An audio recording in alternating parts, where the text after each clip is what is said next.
Fala, galera. Meu nome é Suene Franciele Uni Chaves, para quem não me conhece. Eu sou professora de Educação Física e mestre em Ciências do Esporte. Atualmente sou professora na Univertes.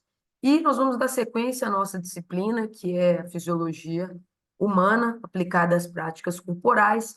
Mas hoje a gente vai falar da segunda parte de Sistema Muscular.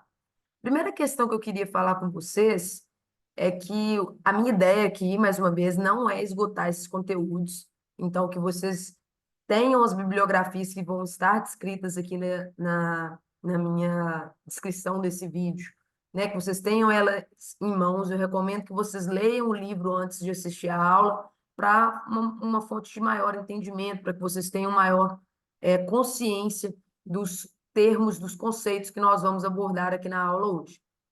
Uma segunda questão é dizer que, se você não assistiu o vídeo anterior de Fisiologia do Sistema Muscular, ele está aqui disponível, né, na playlist desse canal, na playlist Fisiologia Humana. Então, eu recomendo que vocês assistam primeiro e depois vocês retornem para essa aula de Fisiologia Muscular. E, por fim, eu queria dizer que a minha principal intenção durante essa parte da disciplina é abordar, como que eu posso dizer? É abordar as questões relacionadas ao músculo estriado esquelético, ou seja, a parte muscular esquelética, aquela que está acoplada aos nossos ossos e favorece a movimentação, a sustentação do corpo. Por isso que a gente só vai citar algumas coisas relacionadas à musculatura lisa e à musculatura cardíaca, até porque a gente vai ver sobre essas musculaturas quando a gente for falar de sistema cardio, de sistema respiratório, e vai falar também um pouquinho sobre o sistema digestório, o sistema urinário, ou seja, a gente vai poder abordar essas musculaturas em outros momentos, tá bom? Então, vamos voltar nos slides onde a gente parou. A gente passou por toda essa parte, então, para quem não assistiu, eu recomendo, como eu falei anteriormente, que assista os vídeos anteriores. Vou tentar retirar a minha imagem aqui. Tem uma partezinha aqui em cima que eu nem sei se aparece para vocês, mas estou tentando movimentar aqui para que ela saia. Isso aí, pronto. Então, voltando, a gente falou até a contração muscular, expliquei para vocês essa parte, expliquei como que acontece a contração muscular, desde o processo do potencial de ação até a parte do relaxamento. Então, a gente viu essa figura, viu esse resuminho, correto? E agora a gente começa a falar um pouquinho sobre a energia para a contração muscular. Então, o músculo esquelético, ele necessita de ATP para sua contração, ou seja, ele precisa da energia produzida metabolicamente, porque a ATP é a nossa molécula de troca. A gente viu que precisa do ATP tanto na parte do transporte ativo, para a realização, por exemplo, da bomba de sódio e potássio, para o bombeamento de cálcio depois do processo de relaxamento, como também precisa do ATP para energizar a cabeça da miosina. Esses são dois exemplos, mas o ATP é utilizado o tempo todo pela célula, pela fibra muscular. Mas o ATP dentro dessas fibras, ele é suficiente para poucos segundos de concentração, ou seja, a gente tem um conteúdo armazenado de ATP, mas é só para pouquinhos segundos. Quando a gente precisa de mais ATP, a gente tem três fontes de produção relacionadas à via de produção dessa molécula energética, que é o sistema fosfato-creatina, que é o mais rápido dele, mas que produz pouca quantidade de ATP, o sistema anaeróbio, que vai também produzir uma quantidade, vamos falar que mediana de ATP, e ele é um pouquinho mais rápido, um pouquinho mais lento que o sistema de fosfato-creatina, e o sistema aeróbio, sendo que este aqui vai precisar do oxigênio no final das reações para poder produzir ATP. É um pouquinho mais lento, mas esse aqui ele consegue produzir uma maior quantidade líquida de ATP. Eu não vou adentrar sobre esses sistemas de produção de ATP, porque a gente vai ver isso em fisiologia do exercício na parte bioenergética. E também o nosso interesse é falar aqui que existem diferentes formas de produção e que essa energia que está dentro da célula, imediatamente disposta para a realização da contração muscular, ela é limitada. Então, a célula vai precisar produzir ATP ao longo de um processo de contração sustentável. Então, aqui só um exemplo da produção de ATP a partir do fosfato creatina, ou seja, a junção da molécula de ADP com fósforo energizado, ou seja, para formar a molécula de ATP, e durante a contração, a quebra deste vai gerar de novo uma molécula de fosfato de adenosina e um fósforo. tá? Então, essa é a primeira parte da fonte de ATP. A parte da glicose anaeróbia, glicose proveniente do sangue, ocorre a glicólise e tem um ganho líquido de 2 ATPs, tá? E a produção de ácido lático, que pode ser tamponado, aproveitado pelo sangue, e a partir da respiração celular, como eu falei, no final do processo é preciso de oxigênio, que vai se acoplar, no caso, vai ser necessário para poder captar aqueles íons de hidrogênio e ser liberado em forma de respiração, ou seja, vai ser liberado como água depois no processo de respiração celular no mitocôndrio. Ou seja, só por cima, só uma ideia geral do que cada um desses sistemas envolve.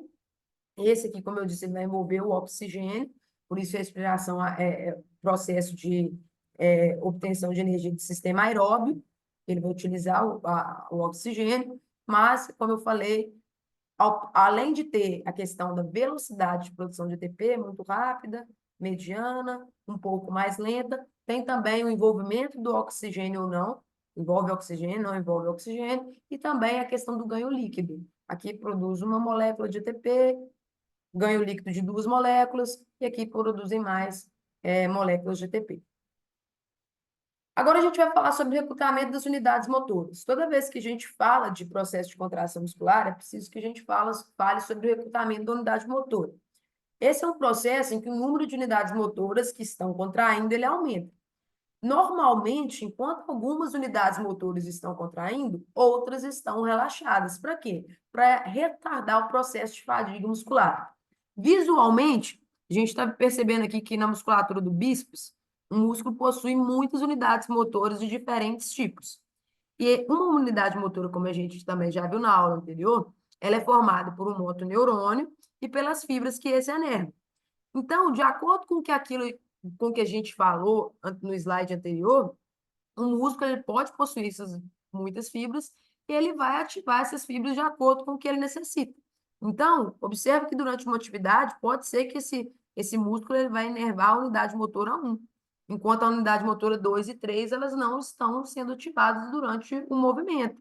Pode ser que depois de um tempo de movimento, a unidade motora 2 seja ativada e a unidade motora 3. Para quê? Para tentar retardar esse processo de fadiga. Além da questão de ter diversas unidades motoras, nós também temos os tipos de fibras musculares esqueléticas. Geralmente, os músculos esqueléticos contêm 3 tipos de fibras musculares presentes em porções variáveis em diferentes músculos do corpo, sendo essas as fibras oxidativas lentas, fibras oxidativas glicolíticas rápidas e fibras glicolíticas rápidas, tá? Essas fibras oxidativas lentas também podem ser chamadas de fibras vermelhas, devido à quantidade grande que elas têm de mioglobina. Além disso, elas são pequenas em diâmetro e têm muitas mitocôndrias grandes, porque ela precisa de uma alta disponibilidade de ATP para resistência à fadiga. E geram ATP principalmente da via aeróbica, ou seja, com a utilização de oxigênio, e são lentas porque sua contração é mais lenta do que as fibras rápidas. Além disso, como eu já tinha dado um spoilerzinho para vocês, elas são resistentes à fadiga. Já as fibras oxidativas glicolíticas rápidas, elas são um intermediário entre as fibras lentas e as fibras rápidas. Elas possuem um diâmetro intermediário entre as duas, têm uma grande quantidade de mioglobina e podem gerar ATP pela via aeróbica, tornando-as resistentes à fadiga. O seu conteúdo de glicogênio é alto e também geram ATP por glicose anaeróbica, ou seja, observem que ela está bem ali entre uma e outra, entre as fibras lentas e as fibras rápidas. E são rápidas porque possuem maior velocidade de contração e relaxamento em relação às fibras lentas. Já as fibras glicolíticas rápidas também são chamadas de fibras brancas e possuem um diâmetro maior. Além disso, elas geram as contrações mais poderosas e rápidas. Então, se a gente estiver falando de movimentos de explosão, a gente está falando de fibras glicolíticas rápidas e tem uma menor quantidade de mioglobina e mitocôndrias.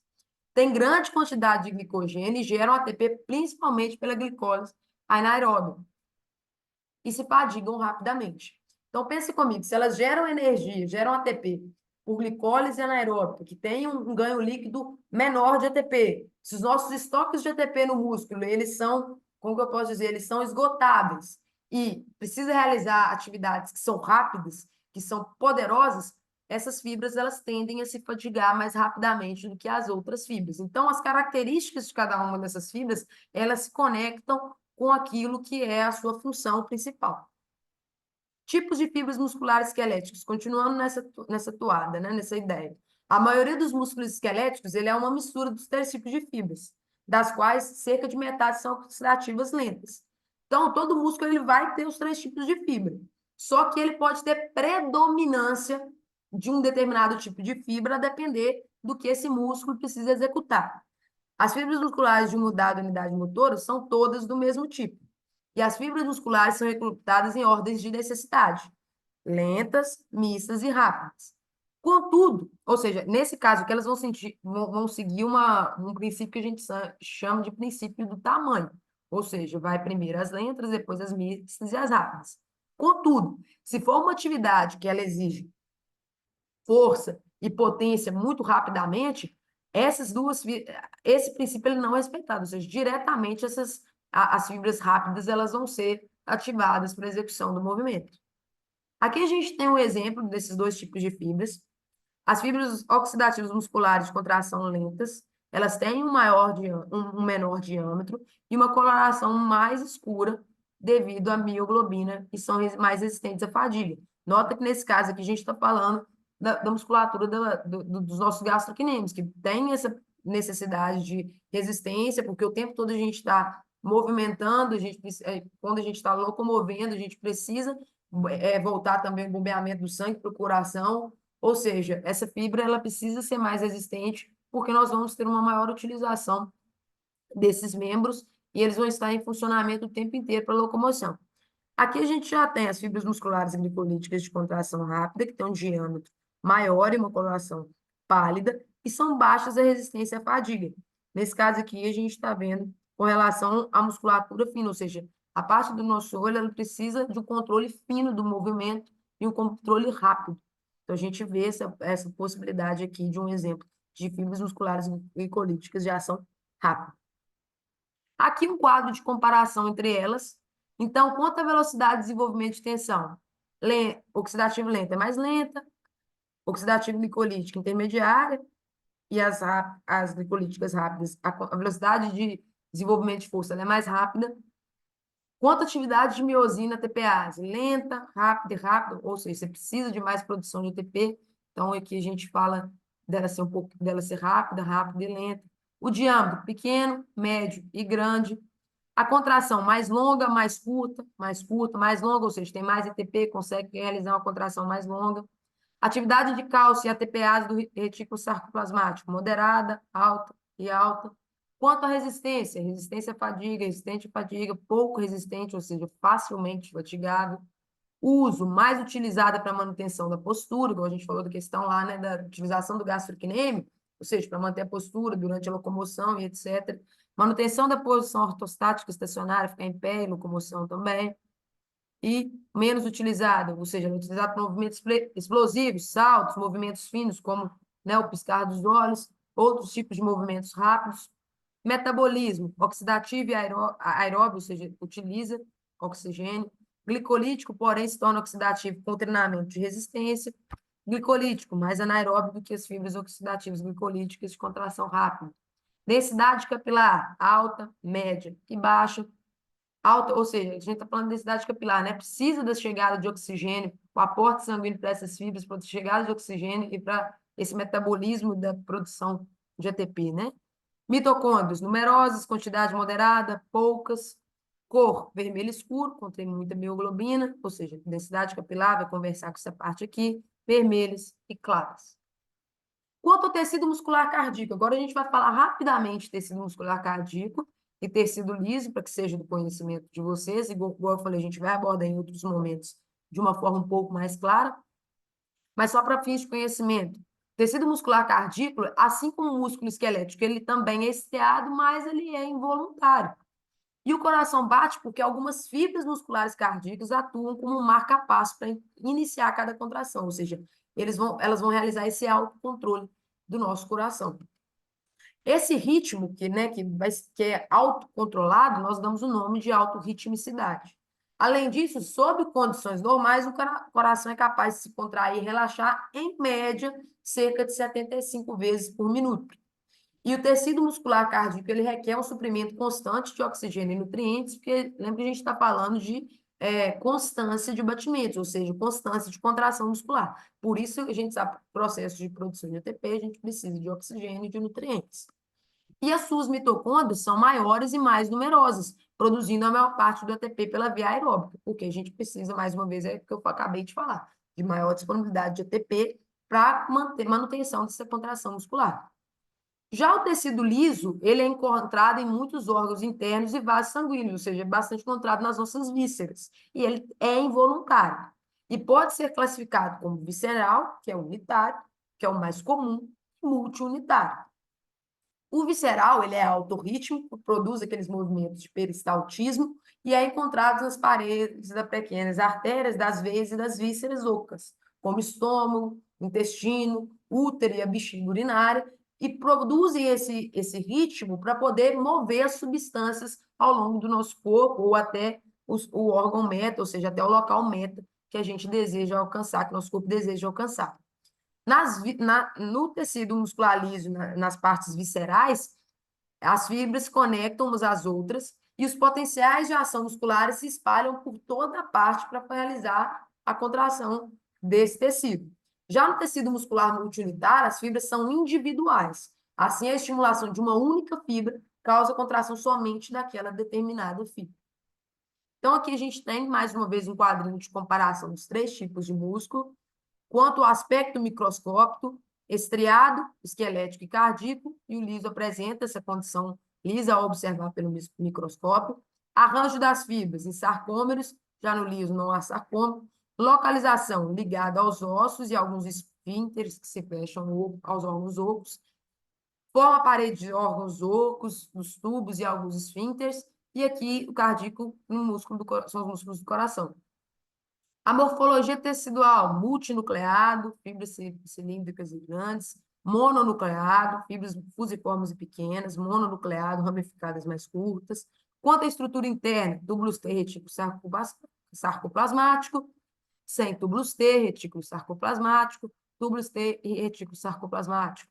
Proteínas das fibras, actina, miosina e o complexo troponina-tropomiosina, principalmente. Actina, miosina e tropomiosina, actina, miosina e complexo troponina, tropomiosina. Controle, cálcio e troponina, fibras independentes uma das outras, cálcio e calmodulina aqui no liso, algumas fibras ligadas por junções comunicantes, outras independentes, cálcio e troponina no cardíaco, fibras eletricamente conectadas por junções comunicantes. Velocidade de contração, mais rápida, mais lenta, intermediária. Força contrátil, não graduada, graduada e graduada. Iniciação da contração requer a acetilcolina do neurônio motor somático, ou seja, que requer o neurotransmissor. Estiramento, sinais químicos, pode ser autorritmo, igual eu falei, ela é autocontrolado, e autorritmo controlada pelo marcapasso. Controle neural da contração, neurônio motor somático, autonômicos e autonômicos, porque são involuntários. Influência hormonal sobre contração, nenhuma, múltiplos hormônios e adrenalina. Ou seja, notem que tem muitas características similares entre esquelético e cardíaco, mas como esse é voluntário e esse é involuntário, também tem o cardíaco algumas relações com a musculatura lisa. Na próxima aula, então, a gente vai adentrar o sistema nervoso central e periférico, ok? Nós vamos conversar sobre esse sistema. Mais uma vez, espero que vocês tenham entendido. Se tiver dúvida, joga aqui nos comentários. Se tiver algum erro que vocês querem pontuar desse vídeo também, joga aqui nos comentários para a gente conversar. Muito obrigada pela atenção e aqui as referências bibliográficas desse vídeo. Um abraço, bons estudos.